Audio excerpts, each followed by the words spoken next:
everybody. This is Rob Keents with the Freedom Report, and I have a very special returning guest to the program. You might have seen him last time we did a roundtable on CBDCs. That was some time ago last year, but he's back to talk about digital ID. It is the CEO of the Daylight Freedom Foundation and a fellow at the Brownstone Institute. 𝙁𝙊𝙇𝙊𝙁, how are you doing today, Aaron? I'm doing well. How are you? Very well, and thank you for coming back. On my Twitter feed, it popped up that you were doing something on digital IDs. We just did a video on it last night. That has become sort of the talk of the town, at least in the underground. I know it's not mainstream media, obviously. So I'm just going to jump right in there. What are digital IDs and why should people care here in the United States? Well, digital IDs are simply it's a program that's deployed by governments to basically track your identity and associate your identity with other information about you, and Mhm. it's used for complete and total surveillance. That's essentially the end game. So once your digital ID is tied to your digital currency, then they're able to track your movement, track your purchases, track everything, and they can then stop what you're doing or censor what you're doing accordingly, which has been the plan from the beginning. Yeah, we were talking before about how this popped up on, websites, and I think people kind of poo-pooed it and downplayed it as sort of Schwab being like a cartoon character, something like that, and then all of a sudden it's here right now. So talk a little bit, we'll get back to the US in a second. Talk about around the world. How many countries around the world have either already implemented this or are in the process of putting this into place? Well, just in the past 90 days, 17 countries have signed it into law. And this is the thing. I just did a excuse me, a few hour podcast on this on the Aaron Day show. And I walked through all of this and I was actually stunned by this. In fact, I'm pulling up my notes now because that it actually took me aback. And part of what was surprising is that these 17 countries not only announced it all at the same time, all used the same language, but they used the same technology vendors to roll it out as well. So they're using a few companies called Thales Group, 𝙁𝙊𝙀𝙊𝙇, and Accenture, which are all majority owned by BlackRock. So there are a Mhm. lot of people that say, well, hey, Trump won the election, we're back, globalism is dead. I hear Alex Jones say we defeated the globalists. That could not be further from the truth. Not only is what's going on in Europe and these 17 other countries happening at an accelerated pace, it's actually happening faster here in the United States, where we have a digital ID, real ID, which is already digital in 11 states, and it's going to be rolled out to, I think, 20 more digitally by the end of this year. So this is a significant problem. And digital ID, my focus area has been CBDCs and, Mhm. promoting solutions to surveillance money, whether that's gold, silver, or privacy cryptocurrencies. That's been my big focus for the last 3 years. But this dovetails with digital IDs. And where this really started to pop up as a news story again is when in the UK, Prime Minister Starmer came out and said, well, we're going to implement a digital ID in the UK by 2029. And if you don't have a digital ID, you can't work, regardless of what business. This isn't just working for a large corporation. If you are an Uber driver, if you're in the gig economy, everybody in the UK will have to have a digital ID. And what's alarming about it isn't just that he announced this, but there was a petition signed that they put out a petition opposing it that collected 2.8 million signatures in just a matter of a few days. Parliament came out against it, and the prime minister just overrode all of it by executive decree and pushed it anyway. Yeah. And so it's that put the whole digital ID topic back into the news. And then I found that this whole situation with these 17 countries in the last 90 days signing it into law, then I'm like, wow, okay, there's something going on and we've just not been focused on it. And so then you dig into this. I think there are 3 billion people covered by this 17 country rollout, which, by the way, is targeting a 2026 to 2027 complete rollout. So I Mhm. want to put this into perspective. I would argue that because of what's happened just globally in the last 9 months, what we were worried about is Agenda 2030 is going to happen by 2028. Yeah, it seems like an acceleration because I know if you go down those bullet points, certain things in the digital space are being accelerated, and I was as guilty of you of focusing on stablecoins, CBDCs, that type of thing. And it almost seems like, and I, here in Texas, we have real IDs, which is a precursor to the digital ID. And as soon as they announced real IDs years ago, they gave us a couple of years heads up. I knew that they may eventually get to the digital piece. I didn't realize it was really this close. How do you think they got it out so quickly? And do you think in the United States that they're going to have to shove it through kind of like they did in the UK, or do you think we have a chance of opposing it here? We already didn't oppose it. This is the point. Real ID is already digital in 11 states and Hmm. 20 more by the end of this year. Yeah. And people are oblivious to it. And what you have to understand is it's funny even looking at the history of this. So Real ID in the United States really started out as a reaction to 9/11. So this is how far back this Yeah. goes. It was originally hidden in a military tsunami aid bill, and there was no separate vote on it. So this is what happened in 2005, right? Classic government move. States were given zero input on the federal mandate, and it was an unfunded mandate that was imposed on all 50 states. Initially, there was resistance. I know in the state that I'm in, New Hampshire, this was one of our big talking points: is how we blocked Real ID at the state level. Hmm. And Montana and Missouri actually led an organized opposition against this. And so deadlines were, kept on getting pushed back: 2008, 2011, 13, 20, right? Kept on getting pushed back. And you know what killed it? COVID killed it. COVID destroyed all remaining resistance to digital ID. The states capitulated one by one in exchange for federal funds during COVID. So I this is gotcha. one of those things. I'm arguing that what we're seeing here is a complete technocratic takeover, which is a switch to a system of governance that doesn't take into consideration the Constitution or individual rights or property rights, but where you basically have elites and scientists and engineers making decisions for people from the top down. This is what CBDCs are all about. This is what digital IDs are all about. So when you say, can we stop it? What I'm trying to wake people up to is it's kind of like with the Genius Act, which is a backdoor CBDC. We're actually rolling it in, and there's no friction. There's no fighting against it. If Harris had won and tried to push this, there would be opposition. The way that they're doing this is they're using illegal immigration and other things as a pretext for this, and then they're just cramming it through, and no one's fighting it. No one's resisting it. So I don't see how we stop this. I don't see how we stop digital ID, because we haven't stopped digital ID. We took something that took 20 years of stalling through Congress. Trump gets reelected, Kristi Noem gets put in there, and it gets pushed. And now it's the law of the land, and now it's digital, and then that percentage of the pie. And where do you hear people resisting this? There's no, I Nowhere. see I mean, it no, literally popped yeah. out of nowhere. And, you know, I was having this discussion with people on Twitter about real IDs and about immigration. And I said, well, you need something for immigration. We just don't want it to go digital. And I didn't realize we were sitting on, we were, as I'm arguing this the last few weeks, that it's actually being rolled out. It just astounds me because, Aaron, like you, I follow tons of news, and it's not just precious metals or economic.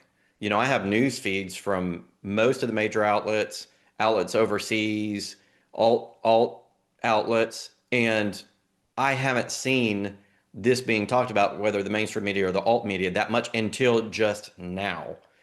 So it's stunning to me that somebody wasn't kind of following this and that they were able to do it, especially, post the last few years. Because I think the awareness of the American people, they woke up in 2020, 21 a little bit. And I'm just so surprised that I haven't seen anything in the news flow. And I read hundreds of articles a day, or at least through the titles, and then I'll read probably 30, 40. It's pretty stunning. It really is I'm just kind of shocked that Well, we're here right now. I'm shocked. And so then I did a deep dive. This is why I did this full, I ended up being 3-4 hour podcast on this, but I did a Mhm. complete global examination of what's going on. And then I'm like, wow, same with you, right? I'm like, I can't believe this. Yeah. So I've got to get this information out there. Did you know, for instance, here's another shocker. Hmm. On July the 24th, Mexico mandated biometric IDs containing fingerprints, iris scans, and facial data for every single citizen. Furthermore, they made it illegal for companies not to use it. So every employer must comply by law or be shut down immediately. This is corporate enforcement of government tracking. So, when you think about and you map out, and actually, I learned this when I was researching CBDCs, because often the World Bank and the IMF will pick countries where you're like, hey, why is Nigeria implementing a CBDC? And what you find is that the long-term game plan is to move towards an interoperable global system of either digital programmable currencies or digital IDs. Yeah. They pick countries that are the most difficult to implement logistically, on the understanding of, if we can get a country that's only, a third of the people are online, if we can get a CBDC implemented there, then we can get the rollout happening everywhere. And then we can use the threat or, incentive or penalty of the purse strings through the World Bank and the IMF to make that happen. Well, I would not have occurred to me that Mexico would have been one to implement a complete biometric ID across the entire country. This is going to be live fully in the first quarter of next year, right? When you think, so obviously this isn't something, given how large and how difficult it is to implement something like this at the level of a country, this has obviously been in the planning stages for years. Oh, And then hey, it would have had to have been the technology. I mean, it would take years and years to develop that system. And I was in tech for 27, almost 30 years. That's why it has to have been worked on for the last 10 to 15. That you cannot roll a national system out like this. Even if you think of the different states and their different governmental systems and IT systems, just from that perspective, there would have had to been some sort of silent coordination going on for years and years. This is just too big of a project. And that's what really stuns me, is that's really that's evil. It's pure evil to hold this under the water until it starts bobbing up around the world. And oh, by the way, here it is. And it's kind of like they gave us a head fake with the CBDC stuff. We were chewing on that, on the economic side. Yeah, it's just stunning. It's absolutely stunning. I won't say I'm surprised that it happened, but I'm just surprised it happened now in 2025. I would not have expected it. We are running out of time on digital currencies, on digital IDs, on all of the surveillance. And in fact, again, we should not sit here and say, oh, well, look at what they're doing in the UK. It's actually accelerated here more than anywhere else. Other countries and other projects are being brought forward because of what the US has done. So this thing in Mexico is absolutely frightening. I mean, again, QR codes with all of this biometric data, businesses being co-opted to push the compliance aspect of it. It's just social network mapping, automatically generated, complete location history available on demand. Authorities can track anyone within seconds, right? I mean, oh, we've got a recent example of that, because they found the guy that set the Palisades fires, and that came out in the news yesterday. You know how they did it? They tracked his cell phone data to within 30 foot of where the fire started, and then tracked him as he drove out, and that's how they got him. And so these right here now become your digital trackers. And yeah, that I used to work in telecom, and people will not believe it, but I worked in telecom, and when they started rolling 5G out, I said, because I was a cybersecurity guy for that, where I had to look at the engineering plans and provide the security controls to make sure that that infrastructure was not hackable. And so we ran pen tests on it, did all sorts of configuration management. I did that for 4.5 years at Verizon, one of the leading, if not the leading telecom in the United States. And after I left Verizon, well, first of all, I left because they tried to make me take the shot, and I said, no, thank you. And so they basically forced me out. But, I thought 5G is a control grid. And I just wrote an article on my Substack about 5G being a control grid. So yes, so everybody go read that Substack article. With telematics information from your vehicle, with tracking on your phone, it is completely possible to track everything that you do. And one more thing about 5G, it has something called network slicing along with some other technologies, and where they can track you individually through the system. That you literally have your own pathway from your phone through all the system, that they can track everything that you do. And so that technology to have total tracking of everything that you do electronically while you're mobile, including your car, is already in place. It's been in place. And so now you start layering on these other things like CBDCs, you start layering on, the digital ID, and it looks like, Aaron, the total control system is here, or at least major parts of it. Now my question is, culturally, is there are, what's going to happen when the American people figure this out? Because if they roll out something that says you can't have a job or whatever, you think the American people are going to stand down to this? We have a history of rebelling against tyranny. Do you think it's going to happen in this day and age? Will the people stand up and say no?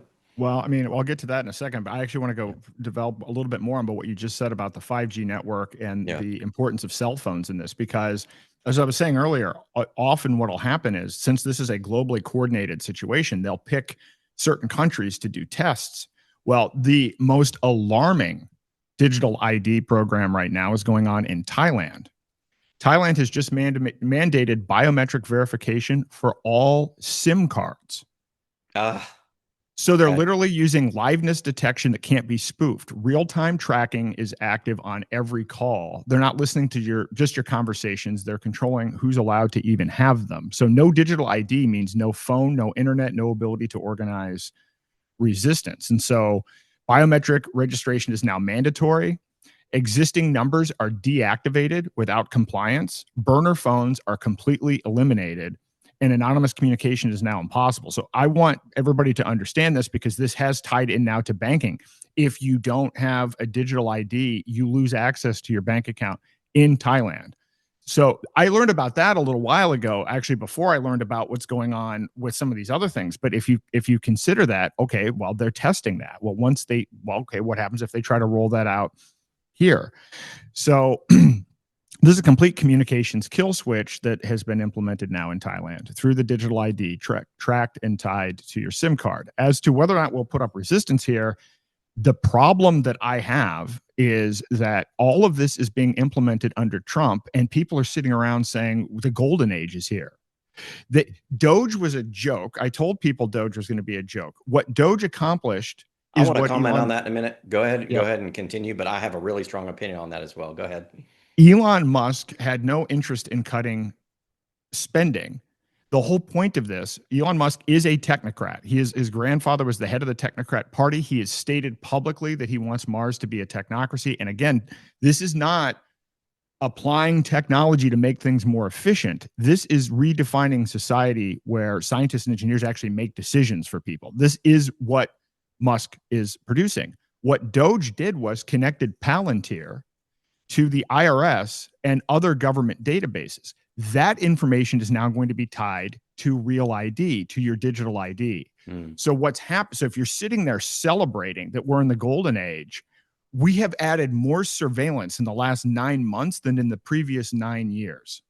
So that's will we resist? Yes, but in order to resist, we have to stop cheering on our own slavery. And right now, that's exactly what's going on. People are looking at these people like Peter Thiel and Elon Musk as being heroes. And when you dig into their ideology, I'm writing an article about this as well, about Curtis Yarvin and everything else. The idea is to essentially expand the executive branch to become kind of like a monarchy as a transition period to technocracy. This is absolutely what is being pushed. I'm going to be laying this out in a whole series of articles. But in order to resist, we've got to stop cheering on what's going on. And right now, I'm seeing people oblivious.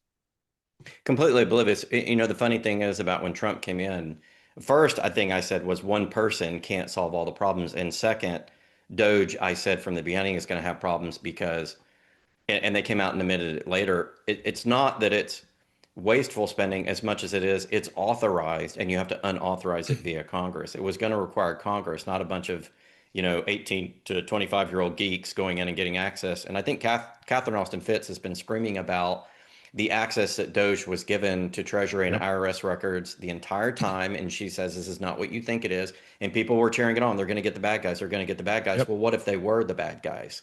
Yep. What if they are the people that are implementing the system? And then you look at Palantir and you look at some of those other people that Trump was cozying up with. And I'm like, wait, look at who these guys are and look at what they do and look at what their stated goals are. And their stated goals are technocracy.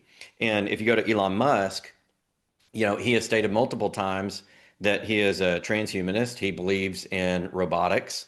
The stuff that he's developing, he wants robots and people to merge. He has said this publicly. This is not conspiracy theory. And so what you have is this technocratic atheistic, non-humanistic, destructive force that now, because we have the technology, is implementing all these controls at this very rapid pace. And the speed at which technology is moving to enable this, it's not Moore's law anymore. It's not technology speed doubles every 18 years. It's going a lot faster. And last thing I'll say is there were a couple of reports of AI becoming sentient. There was a Google developer, I believe it's called Lambda, that came out and said Lambda is sentient. He was fired. There was another person that worked for who is it? Does OpenAI that committed suicide? Sam Altman. Yeah. Sam Altman had an interview. One of his lead developers. So Sam Altman and Tucker Carlson had an interview, and Tucker Carlson, when you saw that interview, it didn't look like Altman was that comfortable, and Tucker Carlson said this is no accident. So I think that I think that maybe the word was coming out or trying to come out from these AI development companies. The other thing I want to add in is the guy that was suicided or committed suicide there under his company had come out and said they're going to steal everything through AI. So AI is a wealth stealing mechanism. It's an asset transferring mechanism. So now it begins to make sense with the digital ID and the digital coins is basic, and you've got bail-in laws. You don't own your bank account. So those laws have been on the books since Dodd-Frank. So now you start to add all that political and the technology together and AI, the emergence of AI, and now what you're seeing is that total control system. And you add all those pieces up, and it's very, very scary. Now, what could happen is the worker B class says, we're done, and we're going to shut it down and walk away. The question is, if there's a game of chicken like that, can the people survive? The government has the printing press, they can survive. What are the options for people to stand up to this and say, heck no, we're not going to do it?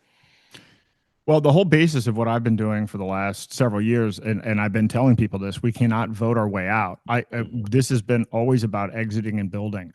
I've done several, I've moved to do my podcast now twice a week, in part to get this information out. And in fact, I've reoriented everything that I'm working on to focus on three areas. One is alerting people about technocracy. People don't know about it. And so it is an ideology. And in fact, it is the default ideology. So people need to know about it because a lot of the confusion is, oh, well, this is just white hats coming in to make things more efficient.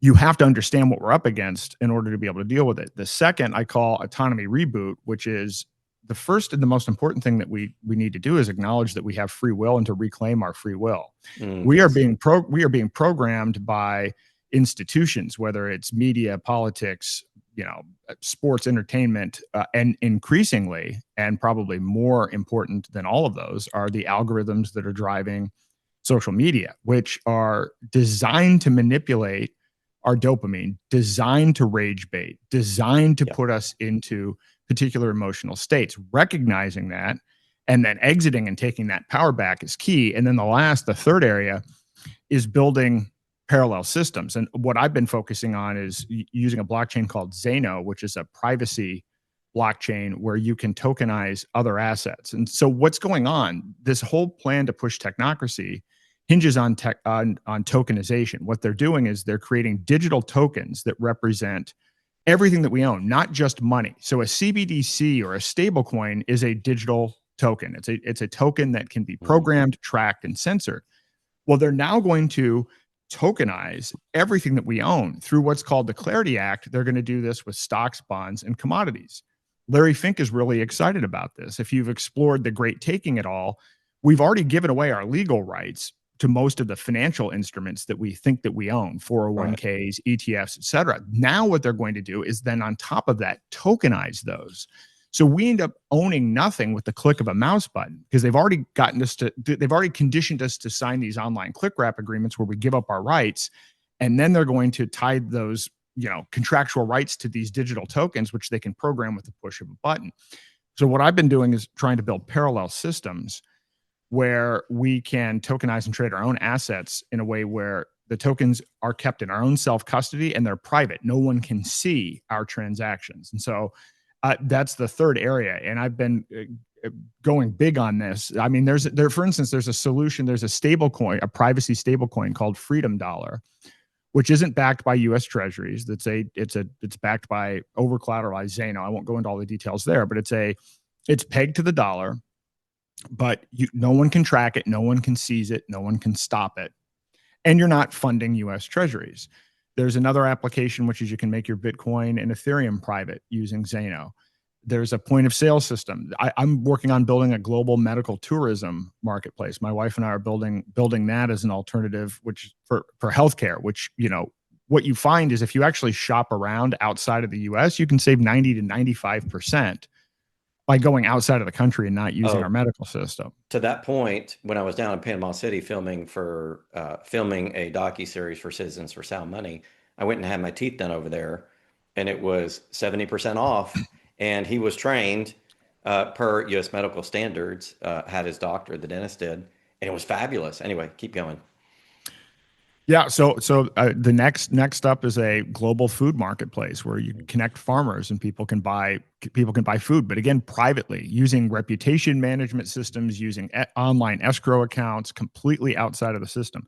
This is what we have to do. We absolutely cannot win politically. I've spent 20 years. My wife and I both combined spent like 40 years on political activism. I did a podcast on this, but we're going to do a more expanded one. There is no way that you can fix the system. Once you understand how voting works, once you understand how voters are essentially no to low information. I mean, literally, voters know No, nothing now. 100%. This is, Yeah. and based on the fact that the parties select who the candidates are, when you go through and you figure out what would be required to change things politically, there's not enough time and not enough money in the world to make that happen. So I'm encouraging people, but this is all hands on deck with these digital ID developments that we've just talked about, and then the Genius Act and the Clarity Act. People need to move and start building these things now. Start using alternative currencies. Start getting others in your community to start trading outside of the system. This is the way out. Non-compliance is the way out, not playing rigged games.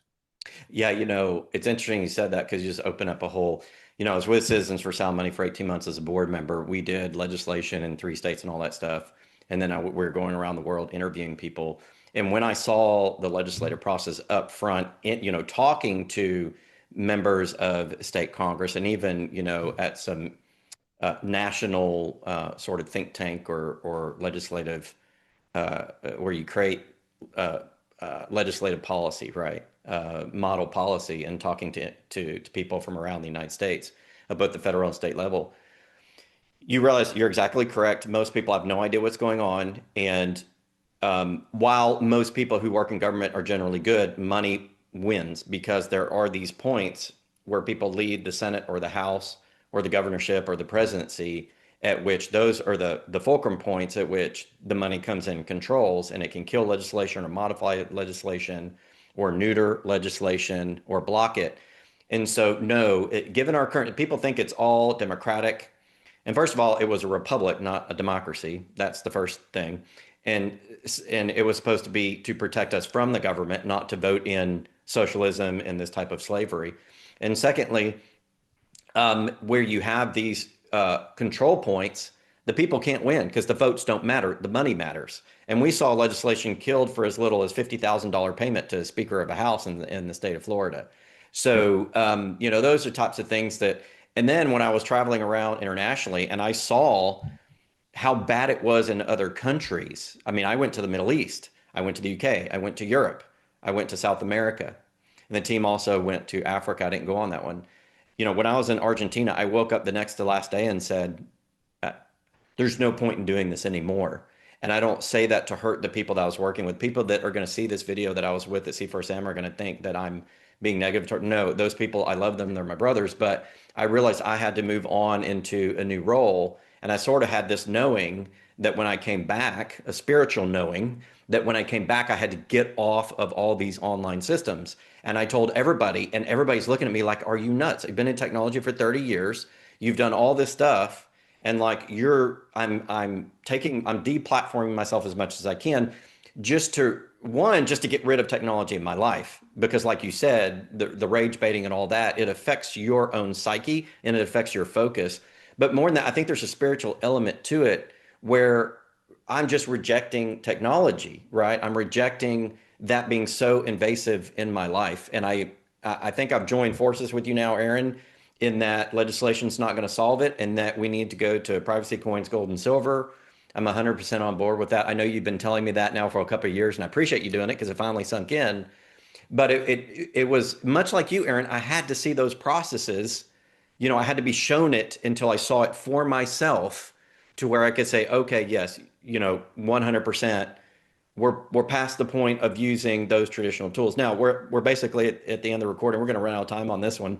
We're using free Zoom, but I'd like to have you back on the program to talk more in detail about this. But real quick, before we end up this video, where can people find more information about this? Where can they find you? The best place to find me now is 𝙃𝙊𝙇𝙊𝙇𝙊𝙁. I've actually launched we've launched 5 different websites, and that's going to come out actually officially at the end of this month, in some of these different project areas. But 𝙃𝙊𝙇𝙊𝙁 is kind of the portal to all of the different things that we're doing. And the best way to reach me is on X at Aaron R. Day. So those are the two best places. Aaron, thank you so much. We will definitely have you back on this. In fact, I would like to, if you have time, kind of do a series, have you come back on as you find stuff out from time to time so we can get that word out. It's very important that in this alt community, while we can, that we spread the word as much as we can. So thank you, Aaron, for having the courage to do all this research and for dedicating your time to that. And thank you for coming on the program. Thanks for having me. I look forward to coming back.